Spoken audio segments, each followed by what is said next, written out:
Hola, muy buenos días a todos. Pues en esta ocasión voy a dar una breve descripción acerca de cómo diferenciar el TDAH de otros posibles trastornos. Entonces, veamos cuáles son las características del TDAH y qué otros trastornos pueden ser confundidos con esta problemática, ¿verdad? Quizá hayas visto o oído las siglas TDAH. Pero ¿sabes en qué consiste el trastorno de la atención con hiperactividad y cómo distinguirlo de otras alteraciones? Bueno, pues el TDAH es un trastorno de carácter neurobiológico que se suele originar en la infancia, pero también puede estar presente hasta la adolescencia y en unas ocasiones puede seguirnos pues hasta la vida adulta, ¿verdad?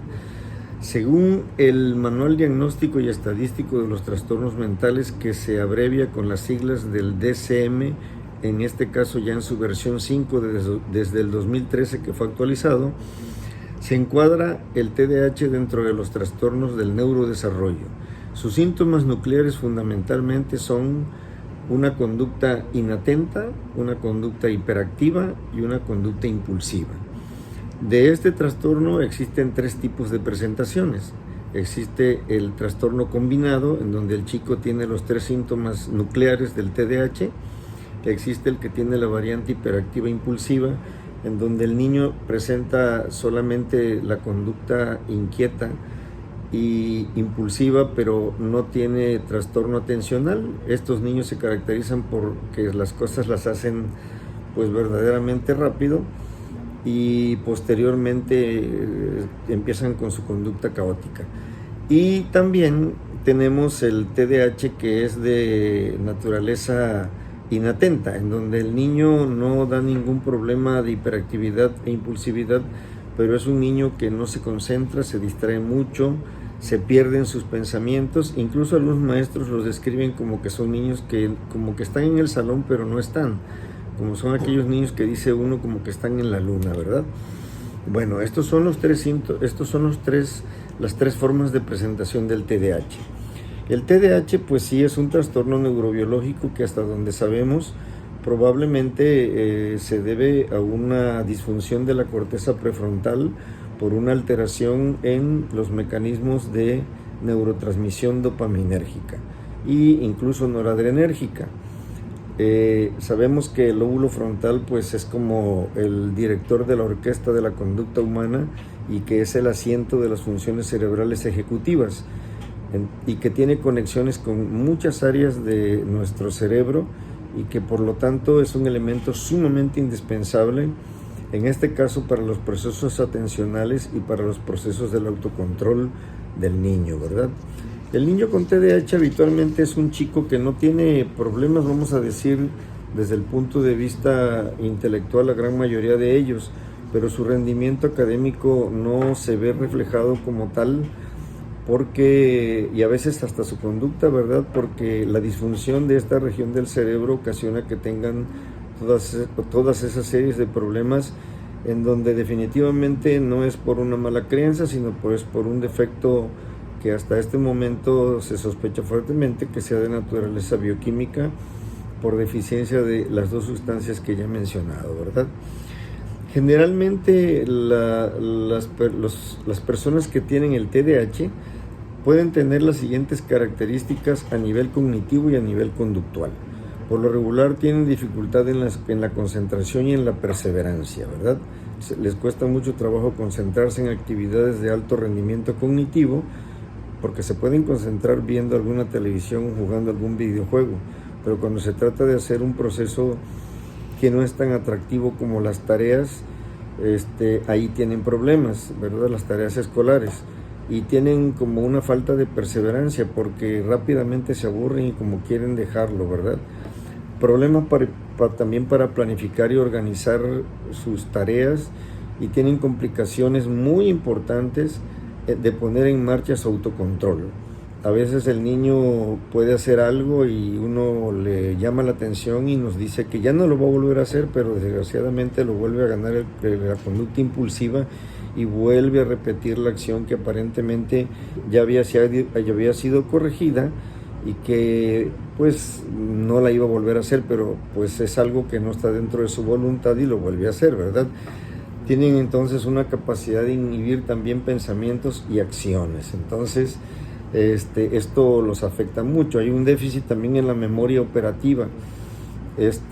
Por lo tanto, a veces el niño olvida con frecuencia cosas que tiene que hacer y cosas que está haciendo, ¿verdad?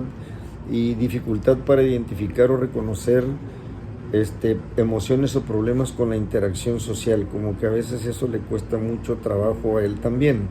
Todo esto es por una alteración no anatómica, pero sí funcional o quizá de tipo madurativo en su corteza prefrontal, que es una parte de nuestro cerebro que pues ejecuta prácticamente funciones que son muy humanas, ¿verdad? Las que hace el ser humano. Hay que tener en cuenta diferentes variables a la hora de diagnosticar a un niño con TDAH, pues rápidamente tendemos a poner la etiqueta cuando vemos a un pequeñín o a una pequeñita inquieta o inatenta, pero tenemos que recordar que es un trastorno crónico que consiste en una alteración estructural y funcional y de conectividad, como había yo dicho, entre las diferentes zonas del cerebro. Así que para hacer este diagnóstico se requiere de una elaboración de una historia clínica pues detallada y pormenorizada, ¿verdad? El interrogatorio aquí es importante. Se van integrando diferentes fuentes de información y teniendo en cuenta los criterios diagnósticos que existen en el manual DSM-5. De esta forma el diagnóstico precisa la persistencia, y esto es muy importante, de los síntomas de inatención o de hiperactividad o impulsividad con una intensidad que interfiera significativamente en el funcionamiento del niño.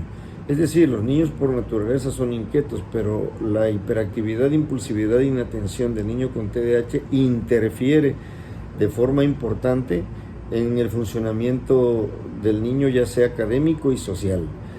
Y esta conducta no debe observarse en un solo lugar, por lo menos tiene que verse en 2 o 3 contextos diferentes en donde el niño se desenvuelve.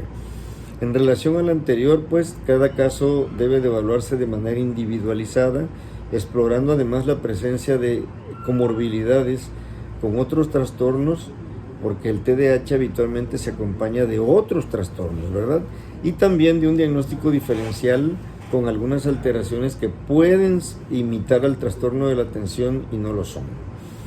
El diagnóstico diferencial es importante, ya que los síntomas nucleares pueden estar presentes, o sea, los síntomas nucleares que son hiperactividad, impulsividad y inatención pueden estar presentes en otras alteraciones que no necesariamente son el TDAH.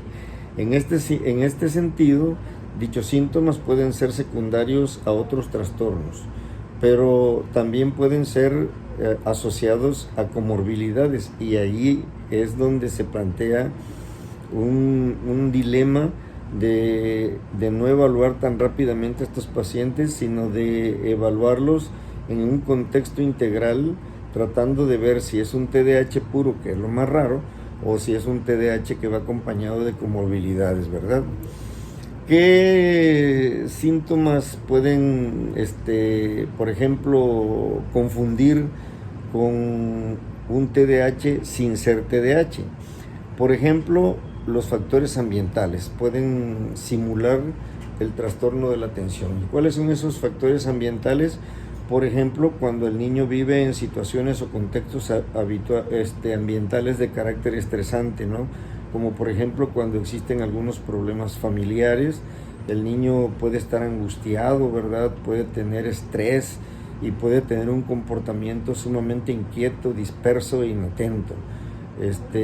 No es lo mismo un niño que vive en un contexto familiar bien estructurado, en donde ambos padres están en una relación pues buena, aunque sabemos que en los hogares siempre van a existir ciertos problemas. Cuando estos problemas son importantes y hay un problema de pareja, esto puede generar en el niño una conducta inquieta, hiperactiva, impulsiva, sin que sea un TDAH como tal. Aquí, en el contexto de la historia clínica, podemos explorarlo. Si sospechamos algo así, podemos pedir una valoración psicológica o neuropsicológica para integrar mejor nuestro diagnóstico. cuando hay cuidadores que son inconsistentes, ¿verdad? O sea, donde no existen reglas, donde se le deja hacer al niño lo que quiera, pues a veces el niño puede extrapolar esta conducta en cualquier sitio donde está y pareciera que tiene un TDAH, pero no tiene un TDAH, ¿verdad? Tiene un problema conductual, pero es debido a una falta de dirección en su casa por sus cuidadores, que en este caso son sus padres directos, o porque pudiera tener el niño algún problema de tipo conductual porque se le permite, ¿verdad? No se le ponen ciertas reglas. También situaciones de negligencia o de abuso o maltrato infantil pueden originar conductas que simulan el trastorno de la atención con hiperactividad. Esto, pues, por eso es importante interrogar y tratar de hacerla como de detective para tratar de buscar cuál es la causa por la cual este niño está teniendo este problema. También una mala higiene de sueño puede simular un trastorno de la atención con hiperactividad. Hay niños, por ejemplo, que se acuestan tardísimo, ¿verdad? Y eso no es bueno para el niño. El niño debe dormir un mínimo de 8 a 10 horas. Se debe de acostar temprano para evitar que tenga dispersión atencional al día siguiente o quizá problemas de concentración porque se levanta con sueño y se está durmiendo durante la mañana. Es común que el exceso de las pantallas, sobre todo ya en horas pues, muy cercanas a la noche, por ejemplo entre 6 y 7 de la noche, pueda poner en riesgo el sueño del niño, porque la estimulación de la luz sobre sus ojitos estimula un hacecito que le llamamos el retino hipotalámico, que a su vez tiene conexiones con otras áreas del cerebro que producen secreción de melatonina, y el niño no se duerme durante la noche. E incluso existen niños, por ejemplo, que en la madrugada se despiertan, sobre todo aquellos que tienen consolas de juego dentro de su cuarto y televisión, y a veces se conectan con otros amiguitos que ya quedaron de acuerdo en la madrugada y juegan hasta de 3, 4 de la mañana, se quedan jugando. Como los papás ya ellos duermen aparte y los papás no los vigilan en este aspecto, pues esos niños se levantan y se duermen en la escuela o andan de mal humor y muy inatentos en el día. Ha habido casos incluso en el colegio donde hay epidemias de TDAH, cuando de pronto se empieza a hacer la investigación, resulta que los niños de ese grupo se conectan en la madrugada y no duermen bien. Por lo tanto, es aconsejable que ellos no tengan equipos para jugar dentro de su cuarto, ¿verdad? Porque se pueden levantar en la noche y jugarlos. También se ha visto que niños que tienen una nutrición inadecuada, ¿verdad?, con la falta de ciertos nutrientes, pueden generar el trastorno de la atención. Afortunadamente en nuestro país, la verdad que ha superado bastante los índices de desnutrición que había en años posteriores, porque en los tiempos en que yo me formé de pediatra, antes de hacer neurología pediátrica, una de las causas comunes de ingreso a los hospitales eran las desnutriciones de segundo y hasta tercer grado. Bueno, se ha visto que la desnutrición afecta el crecimiento del cerebro, ¿verdad? De hecho, muchos niños que tienen desnutrición severa pueden tener perímetros cefálicos muy pequeños y además una afección importante en la región frontal, lo cual les produce conductas muy desinhibidas e inquietas, ¿verdad?, durante el día. Se han hecho muchísimos estudios rehabilitando a los niños que tienen desnutrición, dándoles de comer adecuadamente, pero se ha visto que la desnutrición en los 2 primeros años de vida de naturaleza severa puede afectar el futuro académico y conductual de las personas, aun cuando se les ha instaurado ya programas de rehabilitación, porque el efecto de la desnutrición puede tener consecuencias a largo plazo. También, ¿qué otros síntomas pueden imitar el trastorno de la atención? Bueno, cuando hay déficits sensoriales significativos, por ejemplo, niños que no ven adecuadamente, que tienen algún defecto de refracción, ¿verdad?, como miopía o astigmatismo, o que presenten hipoacusia o incluso sordera, pueden tener datos que simulan el TDAH.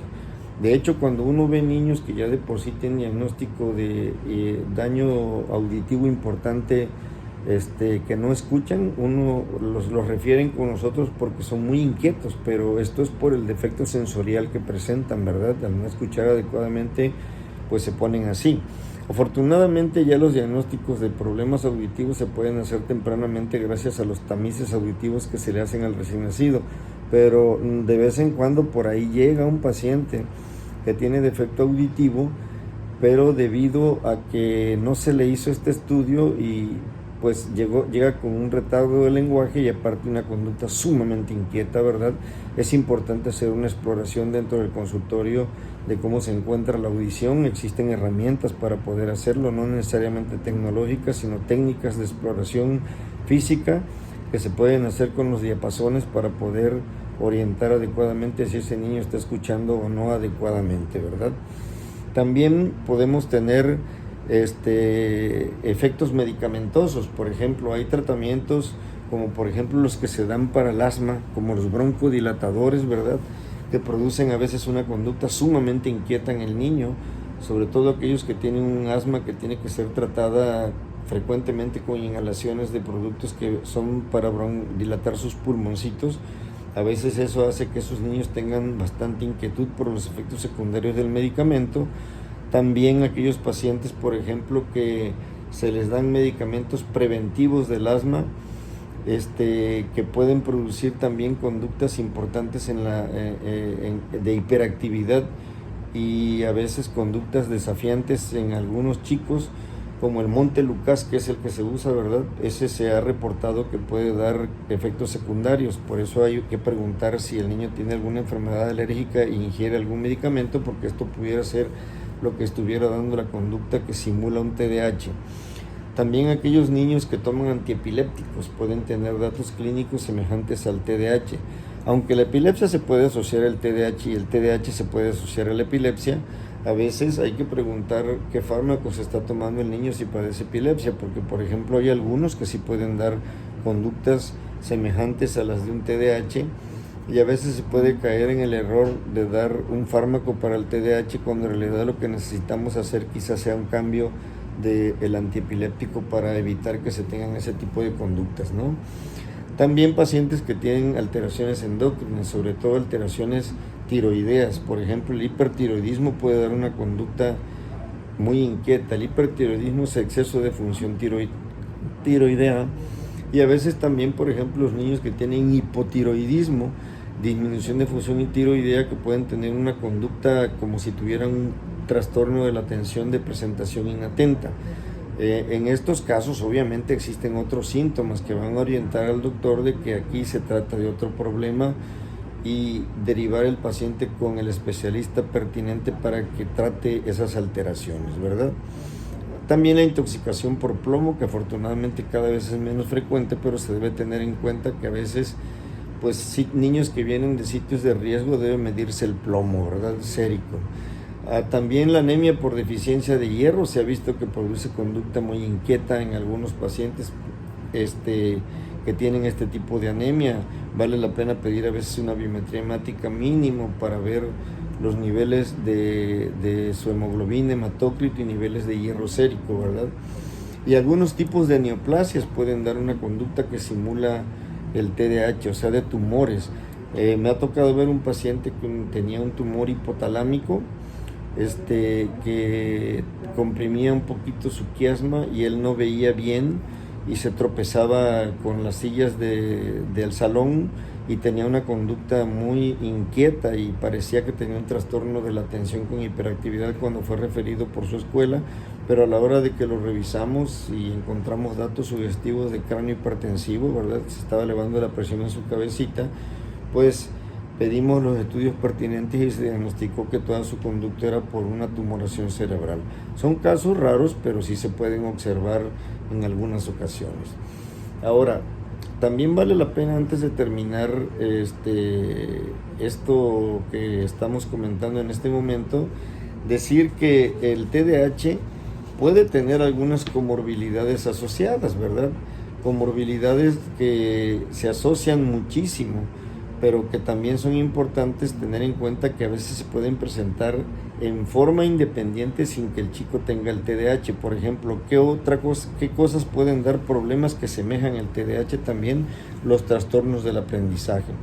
Cuando un niño tiene un trastorno del aprendizaje de la lectoescritura y las matemáticas, lo que conocemos como el trastorno específico del aprendizaje, ya sea lectura, escritura, matemáticas o lo que se denomina también dislexia del desarrollo, el niño puede tener una conducta inatenta y muy hiperactiva, ¿verdad? Porque lo que le cuesta trabajo aprender no lo motiva y no lo quiere hacer, a veces se pone rebelde y a veces ese niño no tiene TDAH, en realidad lo que tiene es un trastorno del aprendizaje, pero también tenemos que reconocer que hay niños que tienen TDAH y como comorbilidad asociada tienen también un trastorno del aprendizaje, o sea, tienen dos cosas en forma simultánea dentro de su problemática, ¿verdad?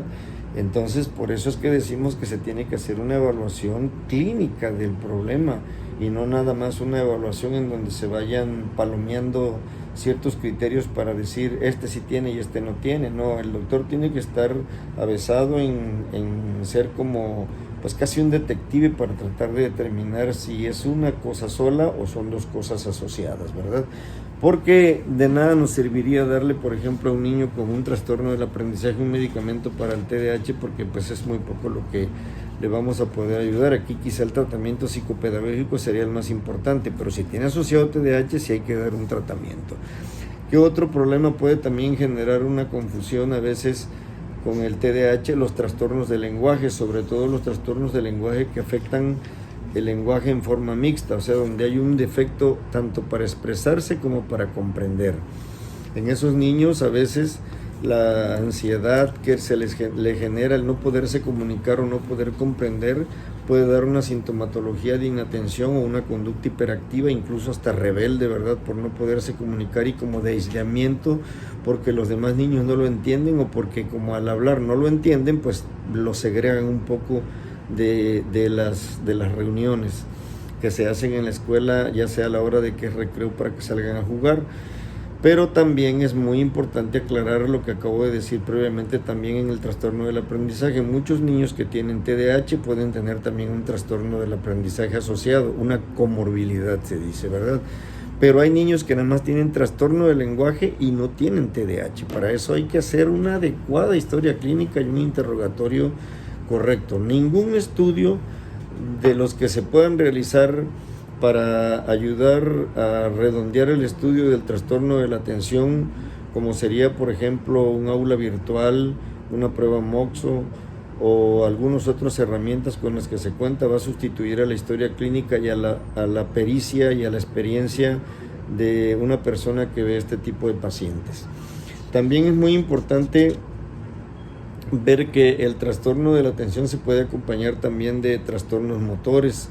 Hay niños que tienen torpezas motoras gruesas o torpezas motoras finas, en donde, por ejemplo, el niño no tiene ciertas habilidades motrices para jugar con los demás, cierto tipo de actividades que los demás niños tienen una madurez motora mucho mejor. Algunos niños con estas conductas pueden aislarse y simular un trastorno atencional porque no son invitados por los demás niños debido a que tienen este problema motriz para jugar pelota, fútbol, ¿verdad?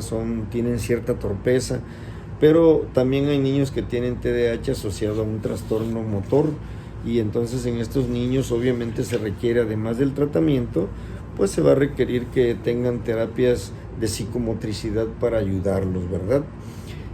¿Qué otros problemas también pueden afectar, pueden simular el TDAH? Que ya son de naturaleza paidopsiquiátrica, pues pacientes que tienen depresión pueden simular el trastorno de la atención, ¿verdad?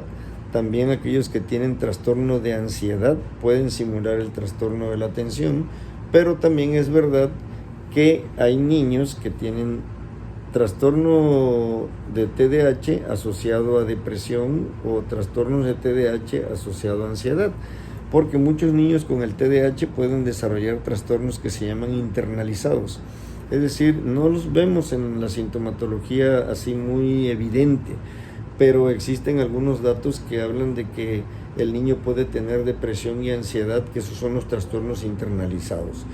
Y algunos niños pueden tener, por ejemplo, conductas externalizadas como son el trastorno de oposicionismo desafiante o el trastorno disocial, que pueden ir en una forma individual, pero también es muy común que vayan asociados al trastorno de la atención con hiperactividad, sobre todo el que tiene la forma hiperactiva impulsiva puede desarrollar con mayor frecuencia este tipo de problemas de oposicionismo desafiante, niños que no te hacen caso cuando le das una orden, son discutidores, siempre van a encontrar alguna manera de responder que no quieren hacer lo que se les quiere, se les está diciendo.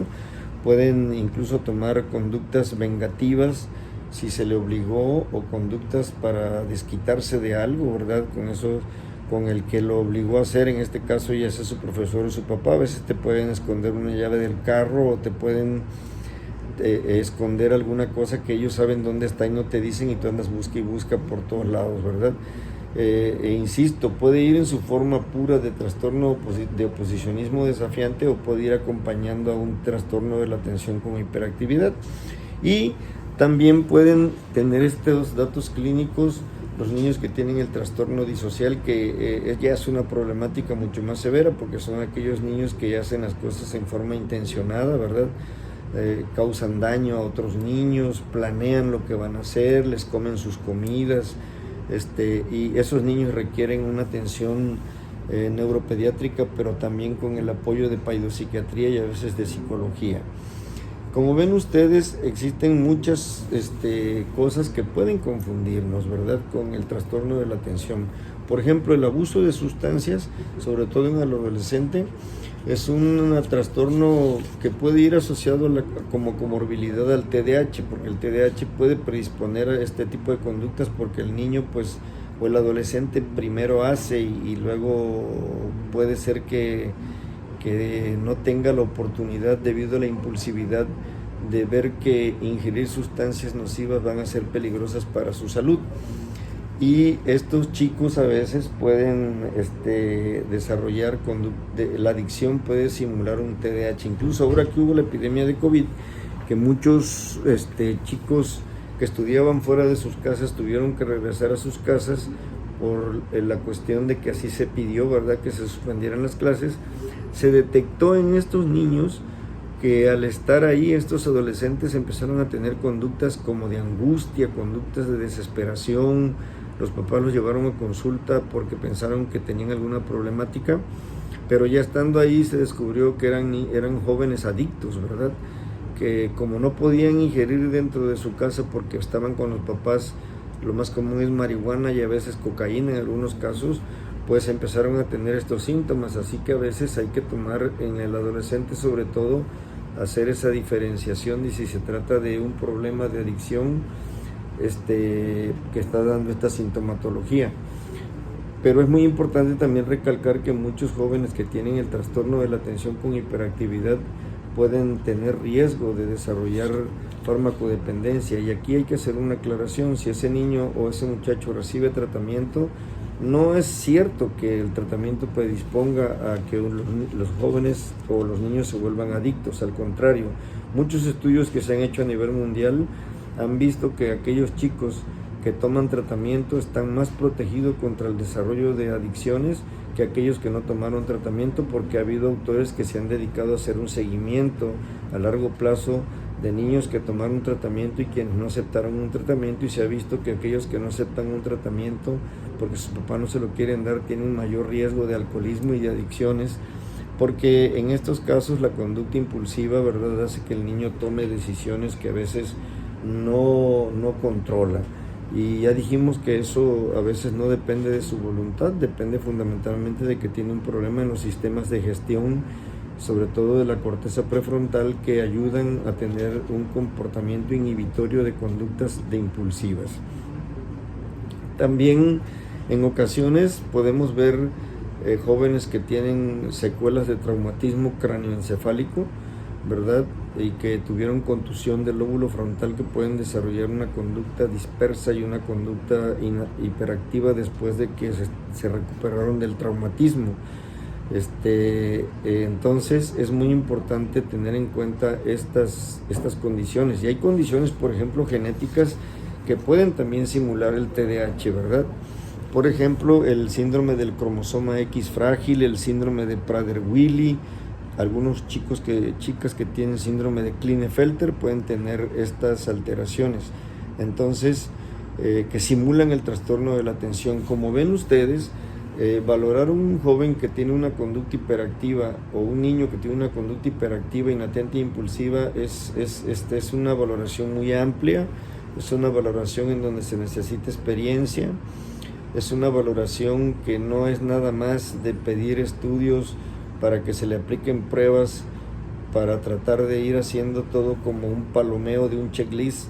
No, se necesita tener una valoración clínica de ese paciente para que uno pueda llegar a deducir que tiene verdaderamente un TDAH o que tenga un padecimiento que está simulando el TDAH, o que tenga un TDAH con una condición comórbida asociada, como ya lo comenté a lo largo de esta leve plática que estoy teniendo aquí con ustedes, para que tengan una idea de que valorar un jovencito con un trastorno de la atención pues es algo que es no nada más de pedir estudios neuropsicológicos o psicológicos, que son muy importantes cuando se necesitan, pero que nosotros como doctores en neurología pediátrica y los paidopsiquiatras tenemos el entrenamiento para aplicar el juicio clínico a eso que se está diciendo que es un trastorno de la atención, porque pudiera no serlo, ¿verdad?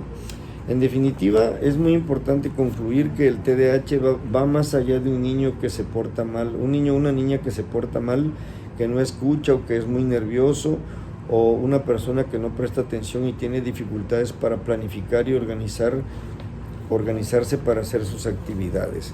Se requiere, como se decía, un diagnóstico adecuado, es necesario elaborar una historia clínica muy detallada en estos casos y muy meticulosa, teniendo en cuenta las diferentes fuentes de información, que en este caso son los papás, que son los maestros, ¿verdad? Valorando la naturaleza de la sintomatología que se nos presenta, así como el grado de repercusión en los diferentes contextos en que el individuo se está desarrollando.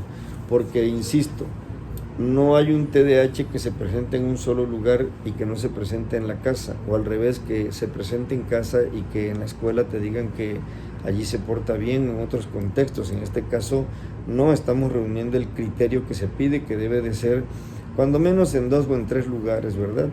Y ahí tenemos que dudar de que se trate de esta condición y buscar si no existen otros problemas en el niño que estén simulando el trastorno de la atención.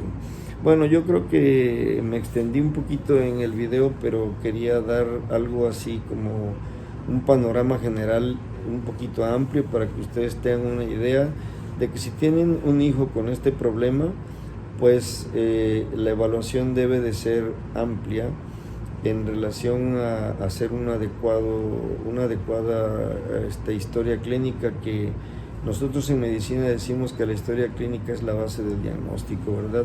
Escuchar lo que nos dicen los papás y nosotros explorar y ver qué es lo que está sucediendo, y a veces sí apoyarnos de estudios de laboratorio o de gabinete, que sí son importantes, que en algún grupo de niños deba de realizarse.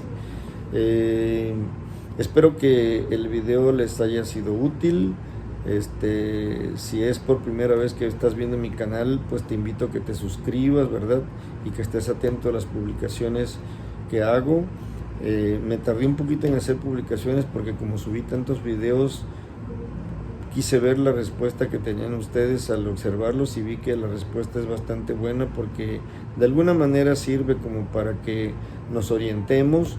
Es importante que recuerden que hablo en algunos términos que los papás puedan entender, porque esta información yo la dirijo fundamentalmente a padres que están interesados en saber qué es lo que tiene su hijo, pero también considero que le puede servir a otros profesionales de la salud. Bueno, es todo por ahora. Nos vemos en el próximo video y les mando un gran saludo a todos.